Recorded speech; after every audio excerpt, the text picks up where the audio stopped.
Hello friends, నేను Ramya. Welcome to VR home chef and explorer. Vitamin C ఎక్కువ ఉండే capsicum రైస్ని ఎలా తయారు చేసుకోవాలో చూపించబోతున్నానండి.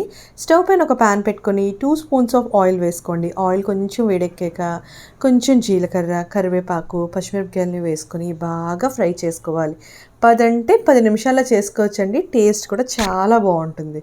ఇలా బాగా ఫ్రై అయిన తర్వాత ఫ్రెష్గా దంచుకున్న అల్లం వెల్లుల్లిని కూడా దీంట్లో వేసుకొని ఇంకొక 1 or 2 మినిట్స్ పాటు ఫ్రై చేసుకోండి. అల్లం వెల్లుల్లి పచ్చి వాసన పోయేంత వరకు ఫ్రై చేసుకున్న తర్వాత ఒక ఆనియన్ని ఇలా స్లైసెస్లా కట్ చేసుకొని దీన్ని కూడా ఇంకొక 2 to 3 మినిట్స్ పాటు ఫ్రై చేసుకోవాలి. ఆనియన్ లైట్గా ట్రాన్స్పరెంట్గా అవుతుంది. అలా అయ్యేంత వరకు కలుపుకుంటూ స్టవ్ని లో ఫ్లేమ్లో ఉంచుకొని మాత్రమే ఫ్రై చేసుకోండి. ఇది పూర్తిగా వేగిన తర్వాత ఒక మీడియం సైజ్ టమాటోని కూడా వేసుకొని ఒకసారి కలుపుకొని మూత పెట్టేసుకోండి. మూత పెట్టుకోవడం వల్ల టమాటో అనేది ఫాస్ట్గా మగ్గిపోతుంది.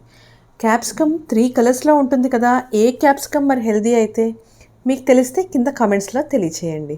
ఈసారి రుచికి సరిపడేంత సాల్ట్, కొంచెం పసుపు, కారాన్ని కూడా యాడ్ చేసుకోండి. కారం బదులుగా ఈరోజు నేను చిల్లీ ఫ్లేక్స్ని వేస్తున్నానండి.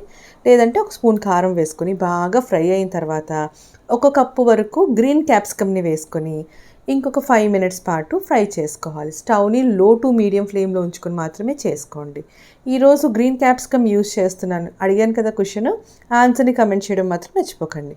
ఈసారి దీంట్లోకి 1/2 spoon soya sauce, 1 spoon tomato sauce వేసుకొని ఇంకొకసారి కలుపుకోండి. ఇది పూర్తిగా ఆప్షనల్, నచ్చితేనే వేసుకోండి.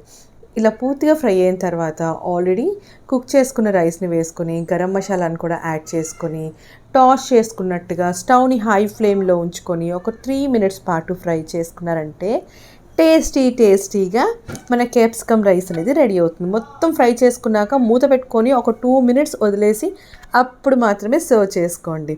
ఆ ఫ్లేవర్ అంతా రైస్కి పట్టి చాలా బాగుంటుందండి. ట్రై చేసి కమెంట్ చేయండి.